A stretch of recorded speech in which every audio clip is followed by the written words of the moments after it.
অমর একুশে বইমেলার আজ চতুর্থ দিন। বইমেলা প্রাঙ্গণে আছেন সহকর্মী সিরাত আল মুস্তাকিম। সিরাত, বইমেলা জমে উঠেছে কিনা, বিক্রি বেড়েছে কিনা, সব মিলিয়ে সার্বিক পরিস্থিতি কেমন দেখছেন বইমেলার?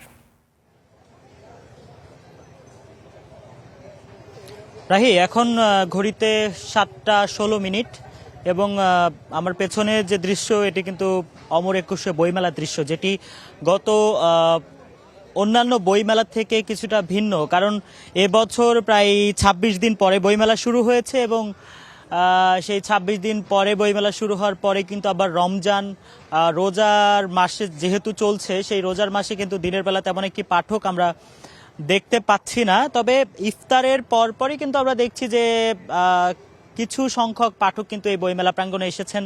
যদিও পুরো বইমেলায় কিন্তু ফাঁকা ফাঁকা লাগছে। আপনি যদি আমার ক্যামেরায় দেখছেন যে পুরো বইমেলাকে আমরা দেখানোর চেষ্টা করছি যে পাঠক সমাবেশ কিন্তু তেমন একটা হয়নি। আমরা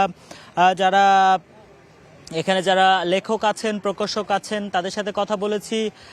তারা কিন্তু বলছেন যে এবছর তারা ব্যবসায়িক যে ব্যাপারটি রয়েছে সেটিতে লস করবেন, এমনটি কিন্তু তারা বলছেন। কারণ এই সময় পাঠক সমাবেশ না হওয়ার কারণে অনেক স্টল যেগুলো রয়েছে সেই স্টলগুলো কিন্তু খালি পড়ে আছে।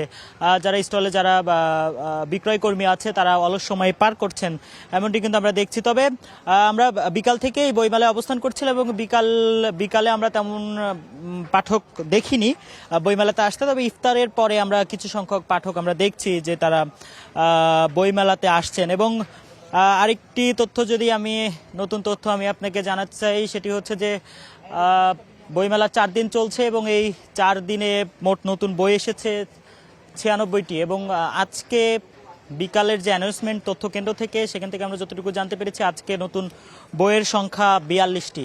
রাহি, এই ছিল অমর একুশে বইমেলা থেকে আমার কাছে এখন পর্যন্ত পাওয়া সবশেষ। পাঠক সমাগম খুব একটা জমে ওঠেনি এখন পর্যন্ত বইমেলায়, তবে আশা করছি ভবিষ্যতে খুব ভালো বইমেলা জমে উঠবে। সিরাত আল মুস্তাকিম, আপনাকে ধন্যবাদ।